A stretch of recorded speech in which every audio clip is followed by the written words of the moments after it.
Good morning, everybody.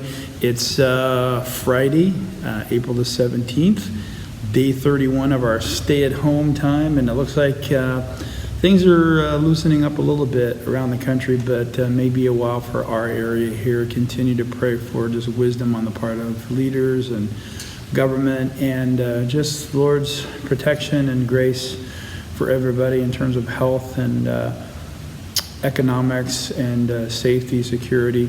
Kind of a crucial time as we hope things start to begin to normalize a little bit, even though we're probably going to have to remain in this sort of guarded and alert position for a while. We'll still be a couple more Sundays and a couple more weeks at least online with Zoom, and I want to thank everybody for just your patience and hard work at doing that. It's been great to connect with everybody. Want to make sure everybody, 100% of everyone, is connected on that, so continue to do that. And if you need help, I can work with you one-on-one. If you're having problems it's technically in learning how to do something, please let me know.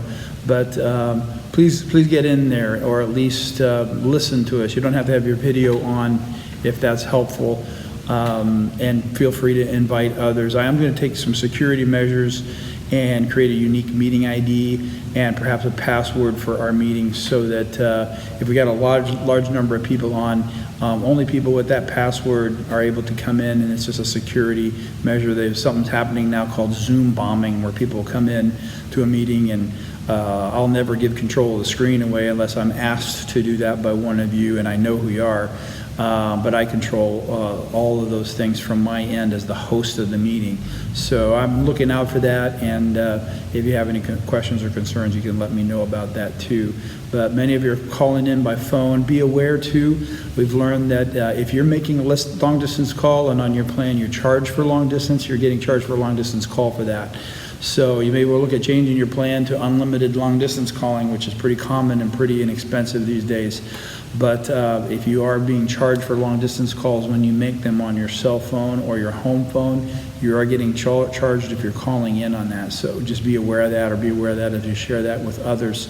Make sure too, just a technical thing, when you join up on a laptop or a desktop computer, you want to allow computer audio. That will help your sound to connect with the sound that's coming from me, and vice versa through your device. I believe it comes up as allow internet sound or use internet sound when you join a meeting on a phone or a tablet. So you want to make sure you hit those things when you're joining the meeting, and that should solve some of the audio problems. I've seen a few people who have video come on, but their audio is not working. It takes a while to get that. So keep those things in mind. Just technical things, that we'll continue to get better at that. We'll meet on Sunday morning at our usual 10 o'clock time. And I've been thinking about trying to go back into our studies in Matthew. We were closing out the book of, or the Sermon on the Mount in Matthew 6 and into Matthew 7. So I'm going to be thinking about that, but also, given that we're in this situation and we're just coming off of Resurrection Weekend, looking at some of the early church meetings after Jesus' resurrection and ascension, the early part of Acts, and maybe even studying Acts in these weeks that we have ahead. We may have as many as 4 weeks ahead of us where we still need to be online, given the problem in our area. So we might be able to leverage some Bible Project videos on Luke Acts and pick out some key ideas from that. So I'll let you know about that. But thanks for your patience and your help, and continue to connect with one another. I've enjoyed the Wednesday night meetings. Please be part of that. If you're part of a home church, you need to be on our meetings at 7 o'clock, even if just briefly. If you've got to leave that meeting for whatever reason, or you're someplace where you can check in and just say hi. The focus of Wednesday night is our home groups and praying and just talking to one another in our home churches. I call them home churches. They are churches. They ought to be able to function on their own. If we would never able to meet again as a larger group, and imagine if we could do that. What if the governor said, sorry, until September, no groups over 10, no groups over 20. It's the law. What would we do? Would the church fold? No. Church is not a meeting on Sunday morning. The church is our relationships and the kinds of things that we see early on in the book of Acts. And we can do that with the leaders and the establishing process that we have. So make it a focus on Wednesday night to connect with your home churches. And if you're not part of a home church, I probably already know that. I have a list of everybody who's on. And if you're not, I need to assign you to one to connect with those. Because that's where we really focus our shepherding and our relationships and praying for one another in a way in those groups that we don't do or can't do in the larger groups. So again, the church is not the meeting on Sunday morning. The church is the set of relationships, wide and large, that we have, and certainly not the building where we meet in. We're learning that right now. So we need to put our emphasis on that in this time right now, and strengthen those home churches that we have. It's not optional. If you're here on Sunday, you ought to be in a home church over the course of the week or the course of the month. So please let me know about that if you have a desire to link with one of those that you know, or you want me to leave me to assign you to that. But make that Wednesday night a priority. And we're enjoying the Bible Project videos on Thursday night. That's a great class. 4 weeks into that. Continue to do that. We'll be looking at the Water of Life video next week. We had a great discussion on the Tree of Life last night. Very fascinating to explore that, really for the first time, I think, for most of us. I wanted to share just a last word of encouragement for you. Psalm 108.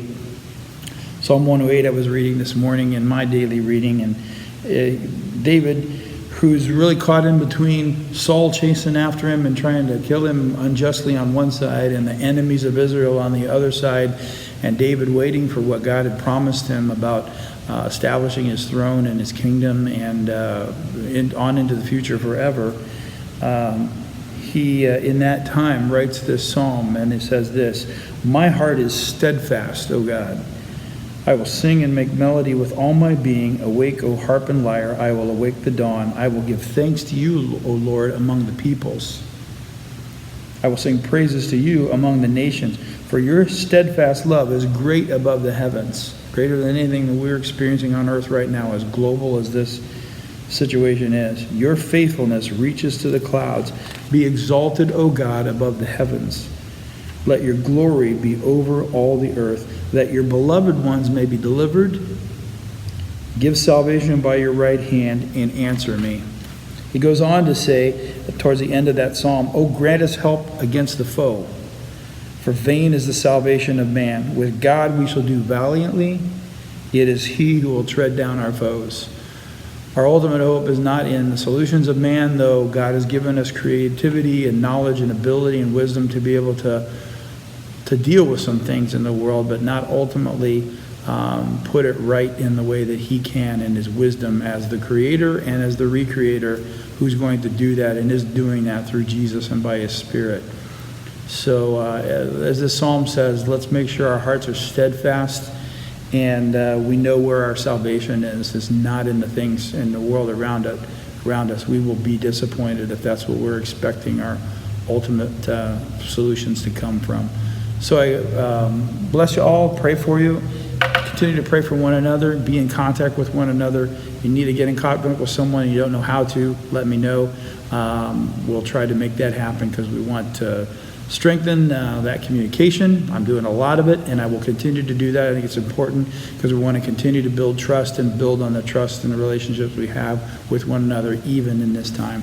So the Lord bless you, and have a great couple of days here. We'll see each other at 10 a.m. on Sunday morning. Sorry about that. All right. Lord bless you.